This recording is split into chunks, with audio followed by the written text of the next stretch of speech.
Yo, Schmo is lit, bro. We out here in Las Vegas, man. Turn up, Kenpai Pandas, Kenpai Media, Overdogs Podcast. Make sure y'all check out my next episodes. It's coming out soon. Got to get the Schmo on there, too.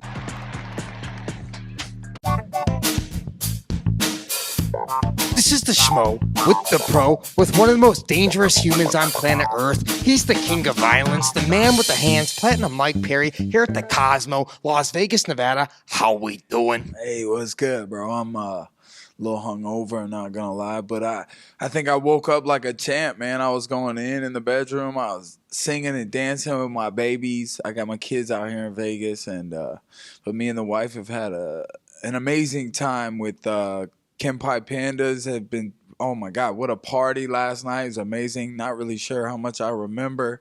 Saw a couple champs, bro, and everyone showed me love as the king of violence. We'll get back to that fights last night in one schmoment here, but let's talk about you here in Sin City. This is also the city where you got married, man. So of course you're gonna let loose a little bit. Man, back in July, we were here, and me and my wife got married. Little chapel, Elvis threw it together for us. It was a great time.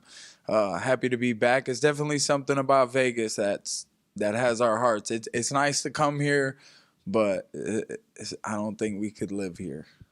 Okay, but the Schmo does, but we'll move on from that. So talk to the Schmo for a second, man. You were there, T-Mobile Arena, UFC 296. What's your number one takeaway from that big-time event last night?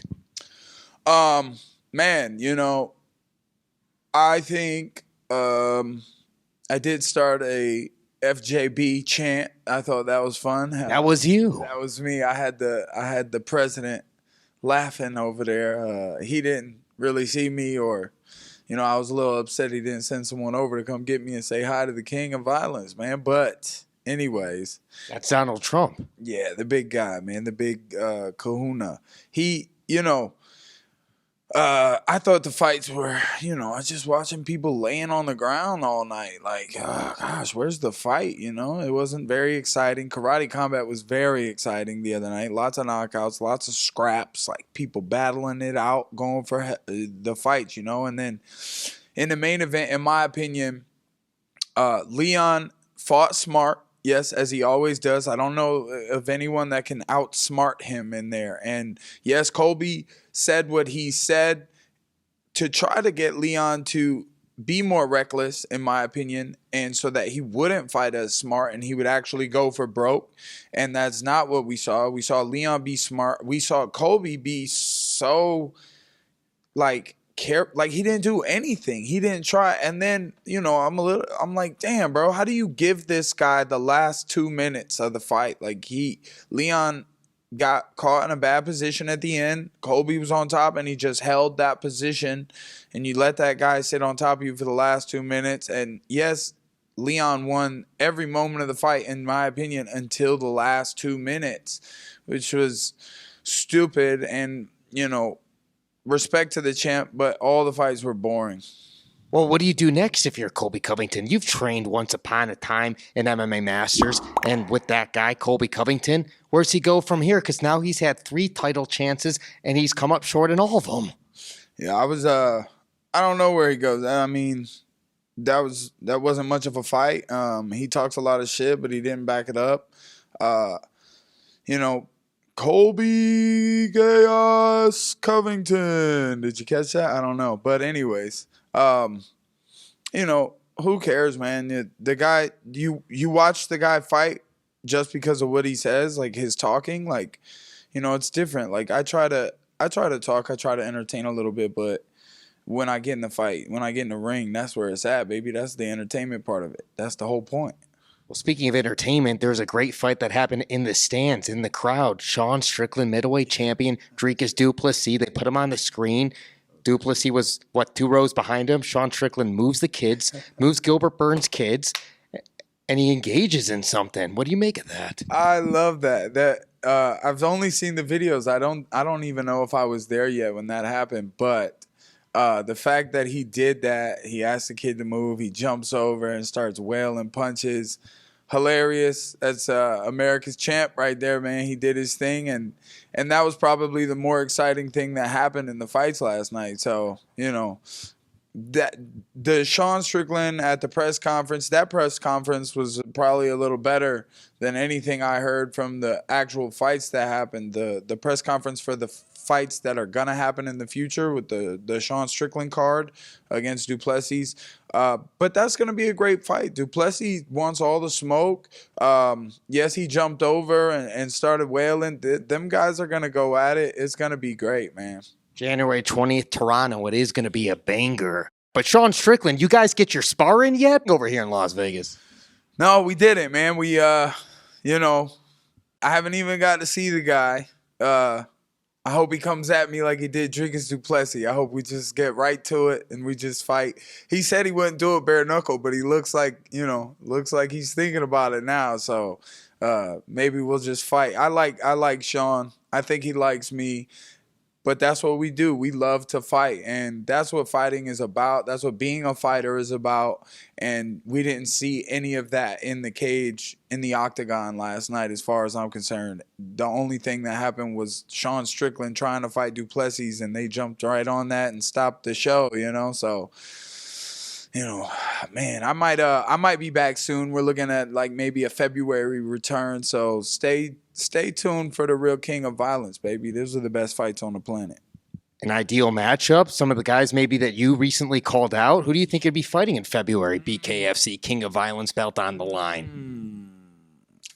I can't say too much, but we gonna knock your socks off for sure. When this drops, you guys are going to lose your mind, bro. I'm trying to do something that only the King of Violence could do.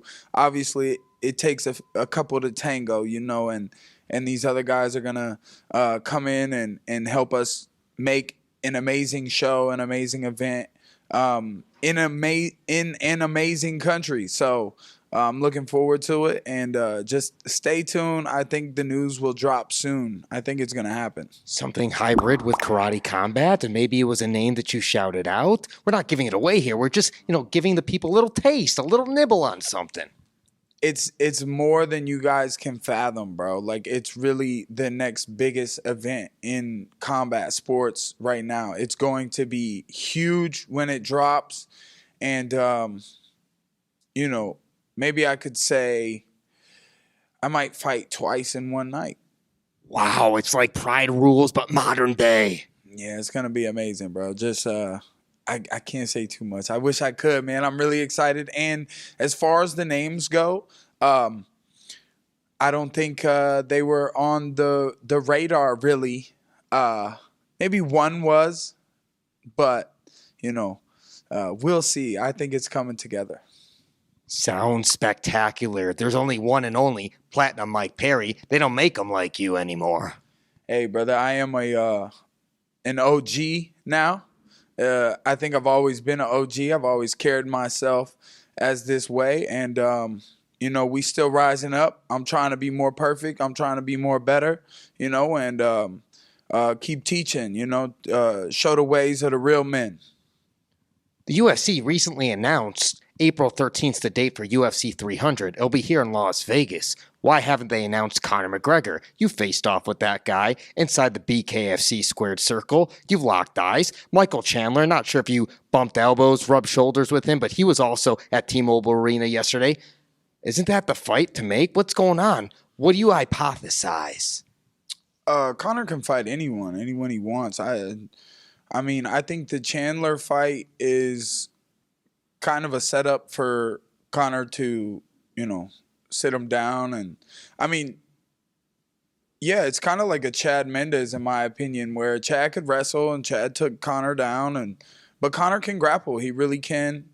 He gave Khabib some of the best scrambles. And, I think it's a setup for Conor to get lifted back up, get back to the top. And, Chandler just, like, where did he come from? He just kind of came out of nowhere. And I don't know, man. There's something about him that I can't say I really like. And I'm not a hater. I don't hate on nobody. But,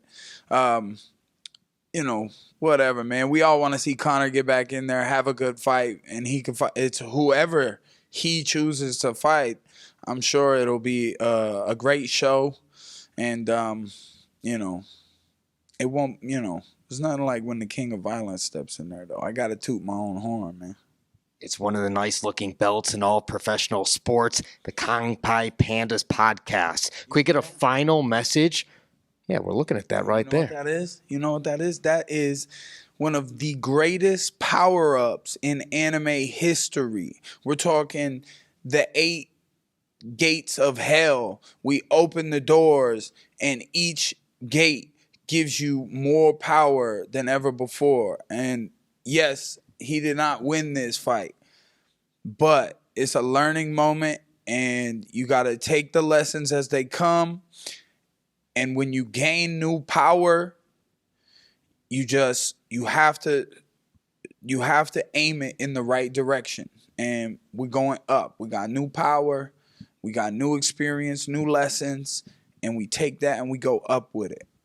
When you spar with Sean Strickland one of these days, you talk to him about anime, you'll get extra juice out of him. King of Violence, you earned this, by the way. These are a pair for you. My dog. Schmo glasses. Let's go, baby. My very own pair of the Schmo glasses. Let's do it, man. I need one of those Eddies. Oh, man. We got to get this on here. Hold on. Give me a second. Here we go. Oh, man. Things are looking up, brother. We're looking good now, and I can see things in a whole new light. He's all in on a different level. He's the pro, the king of violence. I'm this schmo. Las Vegas. We're out.